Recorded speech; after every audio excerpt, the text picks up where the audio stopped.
Hello. Hi. I bet you're wondering why it is that I'm dressed so slutty on like a weeknight in Akron, Ohio. And it's because I am trying to make you people pay the fuck attention to what I'm about to say. Even if you're just staring at my tits, I will still be talking and hopefully you will absorb it. What is this information that I so desperately need you to hear? It's the functional illiteracy crisis. And you're also probably wondering, like, Natalie, what does being an escort have to do with functional illiteracy? And you know what? You wouldn't expect it because, like, I'm not a teacher or anybody like education facing in any way, shape, or form.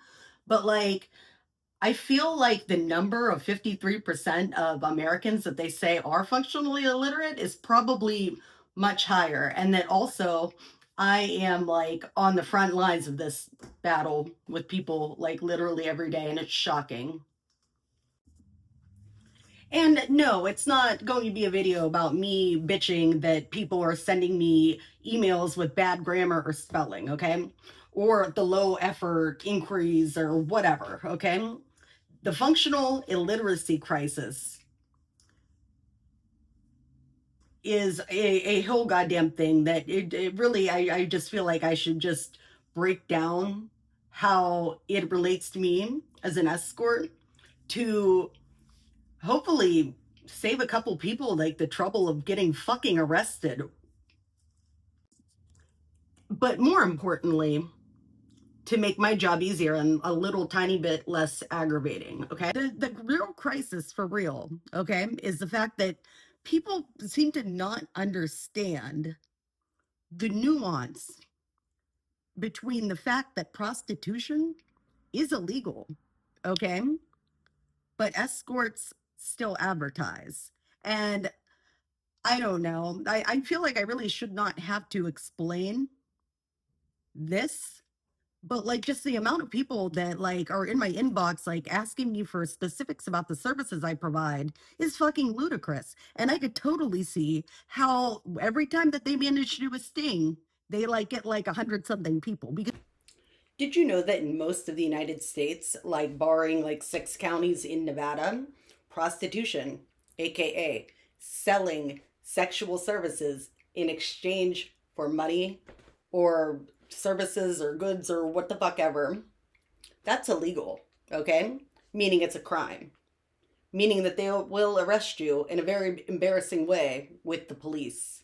With that piece of information, you're probably wondering how it is that escorts, like myself, are able to just openly advertise on the internet in the first place.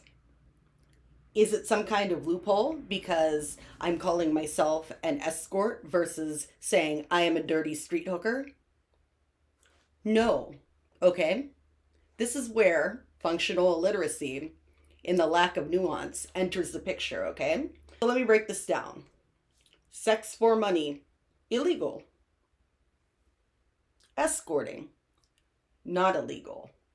Escorting is not illegal because escorts are selling, in theory, their time and companionship, just like a variety of other people who also charge by the hour, like a doctor or a lawyer or a therapist. That's perfectly legal because at no point is a therapist posting an ad that says, hello, let's talk about feelings, and also, I will suck your dick. Because if this therapist did post an ad with all of the specific sex acts that she would offer you for a fee, in addition to spending time with her and charging for time and companionship, that therapist would also be a stupid prostitute, which is a crime. And do most escorts offer sexual services within the time that they are selling you? Who is to say? But the ones that like actually like work successfully and aren't getting like arrested despite the fact that they are offering sexual services for money, usually are not going to post, hello, I am doing X and X crime, like on the internet for God and everybody to see, okay? So you should not be messaging escorts like me and asking for specifics about all of the crimes that I might commit if we were to meet, okay? You should also be very fucking leery of any of these online escorts that are advertising that will openly discuss, like, what they're willing to do for what amount of money and blah, blah, blah, okay? Big red flag. If people reach out to me asking for these things, I just automatically just have to ignore their email, because proceeding with any conversation, no matter how you word it or what abbreviations you might like use to disguise the intent, um that doesn't protect you, okay? Saying, "Oh, do you offer BBJ for 50 roses?" Literally, like, anybody can decipher that and know that what you're asking is if I would give you a bareback blowjob for $50, okay? That's not a loophole. That's like not a thing.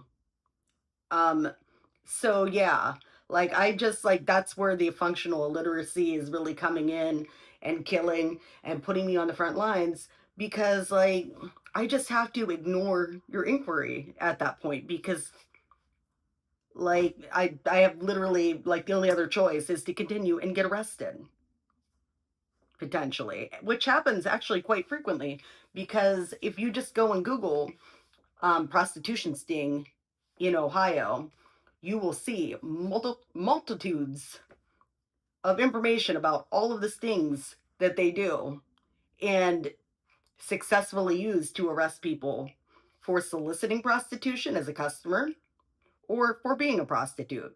And most likely, these people were also the type of people that were openly discussing the crimes that they intended to commit upon meeting with a complete stranger from the internet, okay? I feel like it's not really like a price-based thing, like that the police like target only people at a certain price point or whatever. I think it's more of like a low-hanging fruit, and hey, this is technically still a crime, and these people are really, really easy to arrest for it because they're like openly discussing all of these crimes that they intend to commit. So like when you do show up after texting like the cops, who are all like, "Hey, oh, of course I will suck your dick for 50 roses," or whatever, okay, however you word it, like they already know, dude. And when you get there, they're going to arrest you. No matter what type of whatever that you have as an excuse on backup, if you are texting an undercover police officer and agreeing to that you are intending to commit a crime, they're going to arrest you when you show up, because that's what a sting is. The customers that get a hold of me that are very vague and professional in their like inquiry, and just are discussing logistics with me about the time of the meeting, how to make the meeting happen. These are the clients who get answers to their inquiries from escorts like me. And they're not a scammer just because they didn't list a list of sex acts that they hypothetically might be offering during their sessions, okay? That's a green flag. This is also why an escort who would be offering sexual services as part of the time and companionship thing that they're advertising, this is why they commonly screen. That way they can look up and see if you are a cop, okay? And this is also why it's a good thing to look for escorts who only see clients that screen, because like the police don't have to screen you. When you show up, they're not going to screen you because they want to get as many people through the door to arrest them as possible with as little barrier to doing so as possible, okay? they're not going to, you know, screen you before you get there. You're going to show up and get arrested, and then at that point you're going to have to give out your personal real name information, and also they will publish it, like to brag about how great of a sting they just did. So definitely look for escorts who do screen. This is why functional illiteracy is a thing that actually affects me like every day.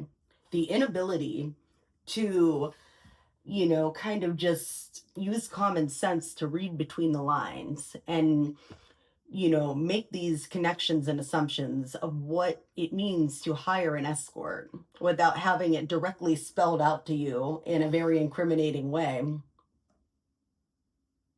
is just wild, just so wild. So yeah, hopefully that cleared things up. And also, if you're not already, like, follow me, like, subscribe to me, whatever. Okay, like the video, do the thing, and quit being stupid in my inbox. Sorry for being all condescending and angry, but it's like I just feel like that shit just needed to be said. So learn to read good and stuff. Okay, bye.